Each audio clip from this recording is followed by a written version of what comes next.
कभी किसी ऐसी रात के बारे में सोचा है जो सिर्फ हाथ पैर ही नहीं, इंसान की हिम्मत भी जमा दे? आज हम मुंशी प्रेमचंद की एक ऐसी ही क्लासिक कहानी पूस की रात की दुनिया में उतर रहे हैं।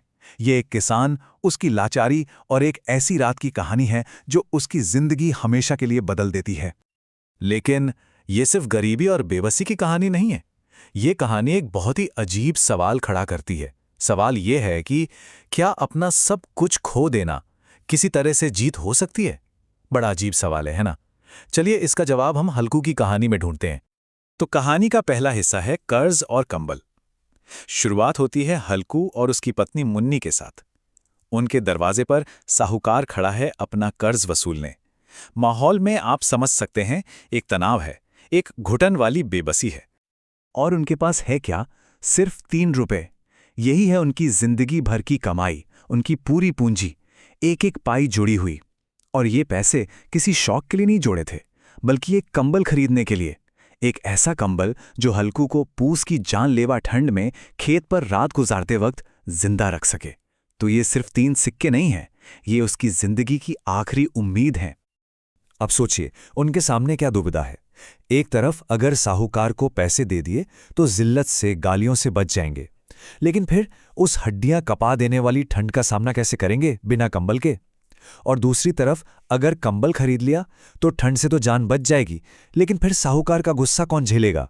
मतलब इधर कुआं उधर खाई, दोनों तरफ सिर्फ तकलीफ ही तकलीफ है।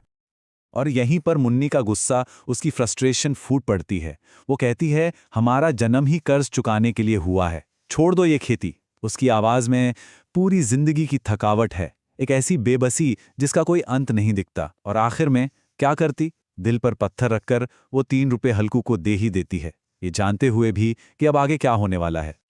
चलिए अब आते हैं कहानी के दूसरे हिस्से पर, खेत में एक रात।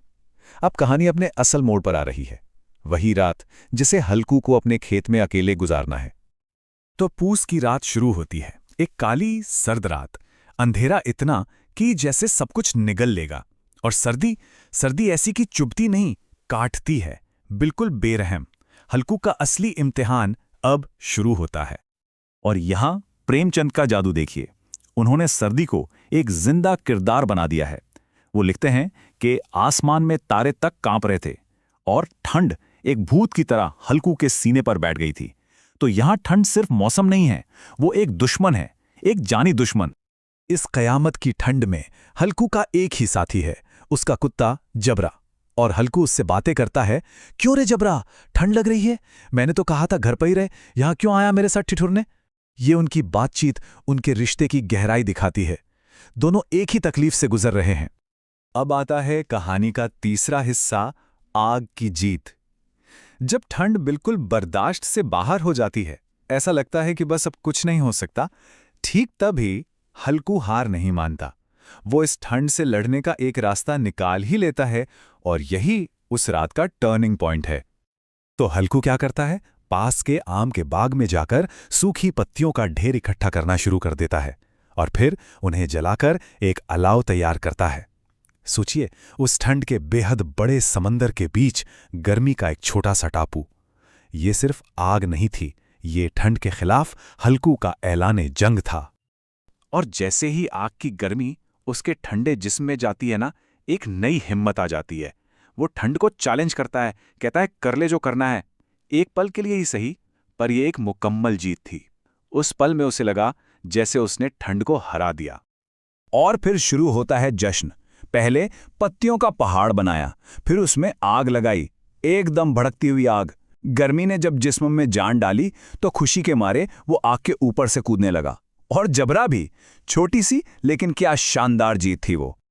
पर जैसा अक्सर होता है, ये खुशी ज्यादा देर नहीं टिकी। अब कहानी अपने क्लाइमैक्स की तरफ बढ़ रही है। अब एक नया खतरा सीधे उसकी फसल पर मंडरा रहा था।